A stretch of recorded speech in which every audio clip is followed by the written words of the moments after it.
Everyone, this side पिनेगी। Welcome back to Gyan Prasad. आज हम लोग पढ़ेंगे बच्चे नई विश्व व्यवस्था की शुरुआत के बारे में। इससे पहले हम लोगों ने पढ़ा सोवियत संघ के विघटन के कारण। इस मतलब जितने भी टॉपिक है इससे पहले के वो सारे हम लोग पढ़ चुके हैं, ठीक है। जिसके अंदर हम शीत युद्ध के बारे में पढ़ चुके हैं, सोवियत प्रणाली के बारे में पढ़ चुके हैं, दो ध्रुवीय विश्व का आरंभ कैसे हुआ, नाटो वार्सा के बारे में पढ़ चुके हैं, सोवियत संघ का विघटन कैसे हुआ वो पढ़ चुके हैं हम लोग, ठीक है। सोवियत संघ के विघटन के दो क्वेश्चन आएंगे जिसके अंदर मिखाइल गोर्बाचेव के बारे में पूछा जाएगा और एक नॉर्मल सोवियत संघ के विघटन के बारे में। उन दोनों टॉपिक को पढ़ चुके हैं बेटे हम लोग, ठीक है। तो अब अगर इसके बारे में सोवियत संघ के विघटन के परिणाम भी पढ़ चुके हैं, ठीक है। इसके आगे बच्चे हम लोग पढ़ने वाले आज नई विश्व व्यवस्था की शुरुआत। जो कोई बच्चे इस चैनल पे नया हो सबसे पहले मेरे चैनल को सब्सक्राइब कर दे और बेल आइकन को दबा दे, जिससे कि बच्चे सबसे पहले आप लोगों के पास हमारी वीडियो का नोटिफिकेशन पहुंच सके, ठीक है। बिना टाइम वेस्ट कर हम लोग पढ़ते हैं बच्चे आगे टॉपिक की तरफ, ठीक है। तो आज हम पढ़ने वाले नई विश्व व्यवस्था की शुरुआत। नई विश्व व्यवस्था की शुरुआत की अगर मैं बात करूं तो जो न्यू वर्ल्ड सिस्टम है, मैंने बताया पहले कि दूसरे विश्व युद्ध के बाद दो महाशक्तियां उभर कर सामने आई, एक अमेरिका और एक सोवियत संघ, जिसको बोला गया दो ध्रुवीय विश्व। तो अब दो ध्रुवीय विश्व जो था वो कब तक था, जब तक सोवियत संघ का विघटन नहीं हुआ। 1991 में क्या हुआ, सोवियत संघ का विघटन हो गया। और जैसे ही 1991 में सोवियत संघ का विघटन हुआ तो सोवियत संघ के विघटन के बाद मेरे बच्चे नई विश्व व्यवस्था की शुरुआत हुई। किसकी शुरुआत हुई, नई विश्व व्यवस्था की शुरुआत हुई। तो इसके अंदर सोवियत संघ के विघटन के बाद नई विश्व व्यवस्था की शुरुआत हुई, पहला पॉइंट इसका। दूसरा पॉइंट, 1991 के बाद एक ध्रुवीय विश्व की शुरुआत हुई।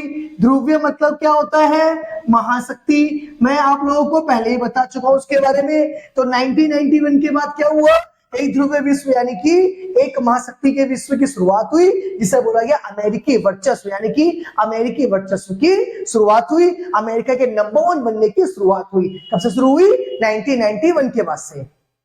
अच्छा, क्वेश्चन अगर हमारा आता है नई विश्व व्यवस्था की शुरुआत 2 नंबर में, तो आपने 2 पॉइंट लिख दिए, खत्म कहानी। 1 नंबर में आएगा 1 पॉइंट लिख दिया, खत्म कहानी भाई।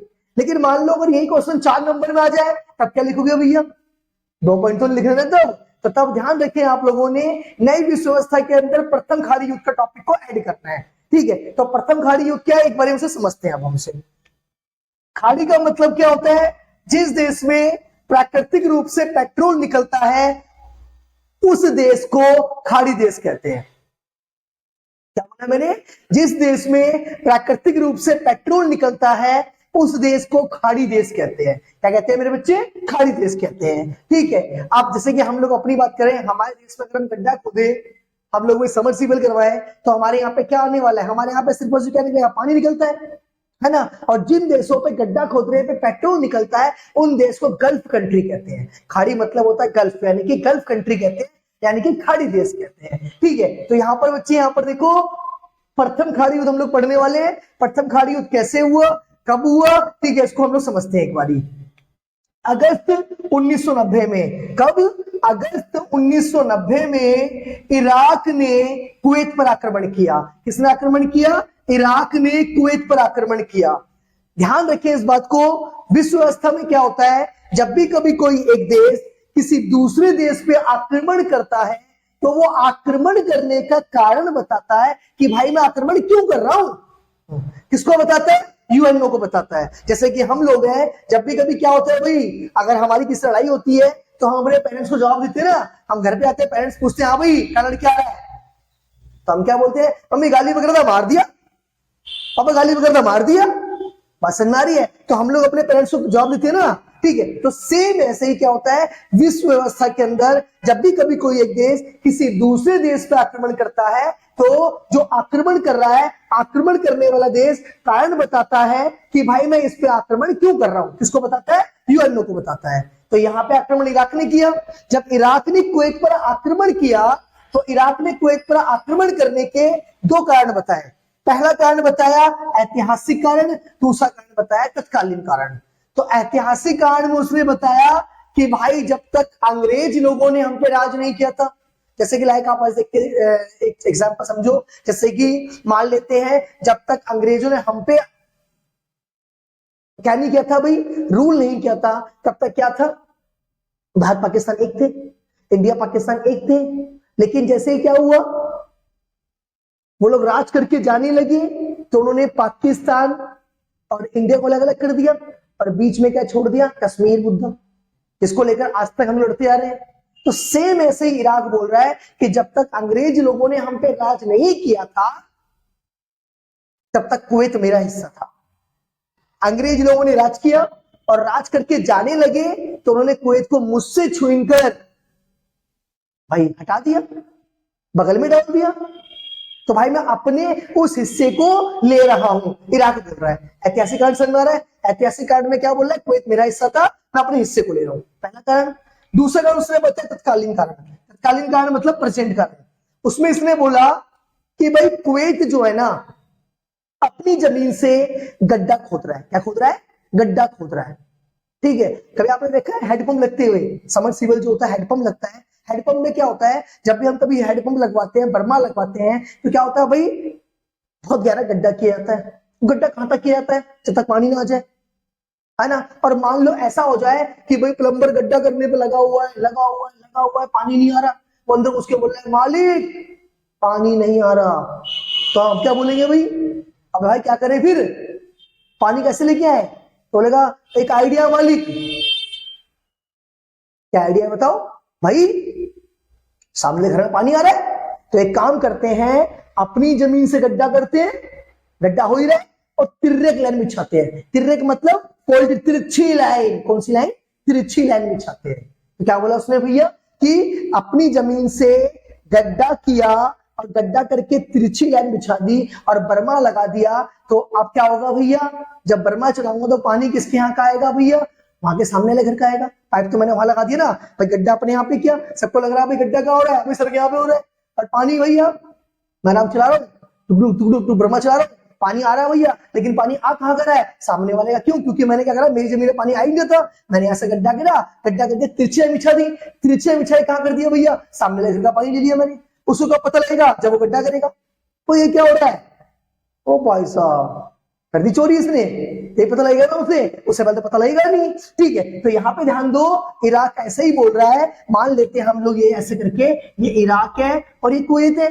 तो कह रहा है भाई कुवैत अपनी जमीन से गड्ढा कर रहा है, अपनी जमीन से गड्ढा कर रहा है, गड्ढा करके तिरछी लाइन बिछा रहा है। क्या बिछा रहा है? तिरछी लाइन। कुवैत में गड्ढा करा, अंडरग्राउंड तिरछी फोल्डेड लाइन बिछा दी, पाइप इराक तक पहुंचा दिया, और अब बर्मा अपने देश में काट दिया। अब जब बर्मा चलाएगा तो भैया किसके यहाँ का पेट्रोल आएगा? मतलब पेट्रोल होता है, पेट्रोल किसके यहाँ क्या आएगा? इराक के यहाँ क्या आएगा? तो इराक बोल रहा है कि कुवैत अपनी जमीन से गड्ढा करके तिरछी लाइन बिछा करके बर्मे द्वारा मेरी जमीन का पेट्रोल चुरा रहा है, इसलिए भैया उसको मैं ऐसा करने से रोकने के लिए उसके ऊपर आक्रमण कर रहा हूं। बात समझ में आई? तत्कालीन कारण समझ में आया? पहले ऐतिहासिक क्या बोला कि भाई मेरा हिस्सा, अपना हिस्सा ले रहा हूं, पहले वो मेरा हिस्सा था कुवैत भैया, और तत्कालीन में क्या बोल रहा है? कुवैत अपनी जमीन से गड्ढा कर रहा है और मेरी जमीन का पेट्रोल चुरा रहा है तिरछी लाइन बिछा के बर्मे के द्वारा। तो उसे ऐसा करने से रोकने के लिए उसके ऊपर क्या कर रहा हूं? आक्रमण कर रहा हूं। जब उसने यूएनओ को दोनों कारण बताया तो भैया यूएनओ ने बोला, यूएनओ की भूमिका समझते हैं अब हम। यूएनओ ने क्या बोला? जब यूएनओ को दोनों कारण बता दिए तो यूएनओ की भूमिका की, तो यूएनओ की भूमिका समझते हैं।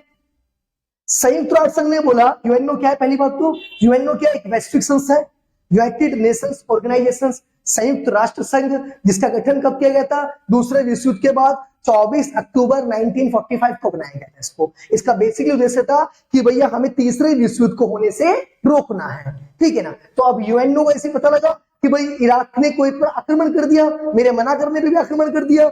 यूएनओ ने मना किया कि भाई आक्रमण मत कर, ते समस्या का समाधान बातचीत से कर लेंगे। लेकिन वो नहीं समझा, क्या ना भाई ना, हम तो भैया अपनी समस्या का समाधान खुद कर लेंगे। अब भाई जब नहीं समझा तो यूएनओ ने क्या, यूएनओ को डर लग गया कि भाई आज ये एक छोटी सी बात नहीं समझ रहा, एक देश पे आक्रमण कर रहा है, ऐसे कल को ये किसी और पे करेगा, परसों किसी और पे करेगा, ये तो भैया क्या करेगा? इसके कारण क्या हो जाएगा भैया? तीसरा विश्व हो जाएगा इसके कारण, तो हमारा हो जाएगा नहीं हो जाएगा? तो भैया क्या करना पड़ेगा? इसको ऐसा करने से रोकने के लिए क्या करना पड़ेगा भैया? इसके ऊपर युद्ध करना पड़ेगा। तो यूएनओ ने अपनी 34 देशों की क्या बनाई भाई? मिलीजुली सेना बनाई, जिसके अंदर 6,60,000 सैनिक थे, और जिसमें 75% सेना किसकी थी मेरे बच्चे? अमेरिका की थी। किसकी थी भैया?